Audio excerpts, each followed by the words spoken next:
Hello বন্ধুরা, কেমন আছো সবাই? আজকে অযোধ্যা যে আমরা গিয়েছিলাম, অযোধ্যা ট্যুরের দ্বিতীয় ব্লগ। ছোট ছোট ক্লিপ করে ছাড়ছি, কারণ তোমাদেরও দেখতে সুবিধা, আমারও বানাতে সুবিধা হবে। আজকে আমরা এখন যাচ্ছি সরয়ূ নদীতে স্নান করতে। প্রথমে তোমাদেরকে দেখিয়েছি আমরা ট্রেন থেকে কীভাবে অযোধ্যাতে এলাম। আর এখন আমরা সরয়ূ নদীতে স্নান করতে যাওয়ার কারণ, সবাই বললো আগে নদীতে স্নান করে পুজো দিতে গেলে সেটা সবথেকে ভালো হয়।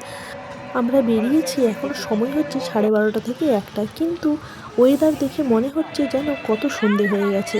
আসলে কুয়াশা আর সেরকম রোদও ওঠেনি, তার জন্য আবহাওয়াটা কেমন ম্যাজম্যাজে মতো। তা আমরা এই অবস্থাতেই যাচ্ছি, কিন্তু ছবিতে এরকম এসেছে, কিন্তু আমরা চোখে দেখেছি তো তখন কিন্তু এতটাও খারাপ লাগছিল না। এই জায়গাগুলো যখন ভিডিও শ্যুট করা হয় তখন কত সুন্দর লাগে, কিন্তু দেখো এখন ক্যামেরা। আমরা আমাদের লজের কাছ থেকে একটা টোটোকেই রিজার্ভ করে নিয়েছিলাম। সারা দিনে সমস্ত জায়গা সে ঘোরাবে এবং এই নদীতেও স্নান করতে নিয়ে যাবে। তাতে বাজেটটাও অনেক কম হলো, আর আমাদেরও অনেক টোটো খুঁজতে হলো না। দেখো আমরা চলে এসেছি সরয়ূ নদীর পাড়ে। এই নদীর পাড়ে এসেই মনটা যেমন হয় ভরে গেল। তারপরে নিজেরা কিছু ভিডিও বানাচ্ছিলাম। এই সেই সরয়ূ নদী, যার তীরে অযোধ্যা গড়ে উঠেছিল, শ্রী রামচন্দ্র জন্মগ্রহণ করেছিল এবং রামের রাজত্ব ছিল। স্থানীয় কিছু মানুষদেরকে জিজ্ঞাসা করলাম, তারা বলল নদীটা খুব একটা বেশি চওড়া না হলেও নদীটা খুবই গভীর। আর দেখতে পাচ্ছ কত মানুষের সমাগম হয়েছে, সবাই এই সরয়ূ নদীর পূর্ণ জলে স্নান করতে এসেছে। আর তারপরে ঠান্ডাও ছিল প্রচুর।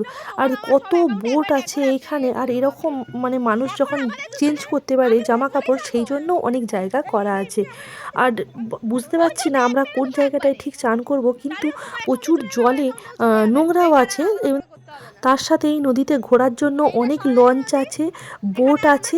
তোমাদের সব কিছুই পরপর দেখাবো।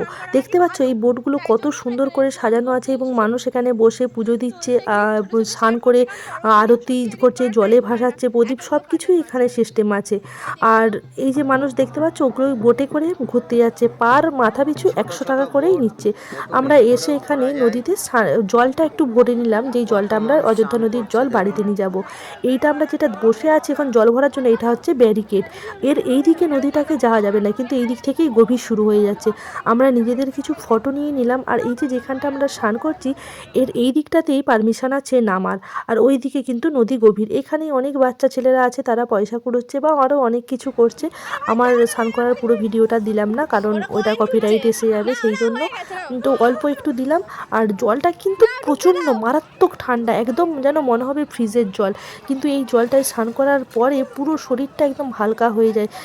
আর এই আর আমাদের হাতে খুব একটা বেশি সময় নেই। আমরা যে টোটোয় করে এসেছিলাম তারা আমাদেরকে একটা টাইম বেঁধে দিয়েছে, কারণ এরপরে আমরা অন্যান্য জায়গাগুলো দর্শন করতে যাব। আর তারপরেই নিজেদেরকে চেঞ্জ করতে হবে, খাওয়া দাওয়া করতে হবে। আর সবার শেষ আমার ছেলে, তাকে কোনো মতেই এই ঠান্ডা জল থেকে তোলা যাচ্ছে না। ভিডিওটি কেমন লাগলো অবশ্যই জানাবে, এবং ভালো লাগলে লাইক, কমেন্ট, শেয়ার করে দেবে।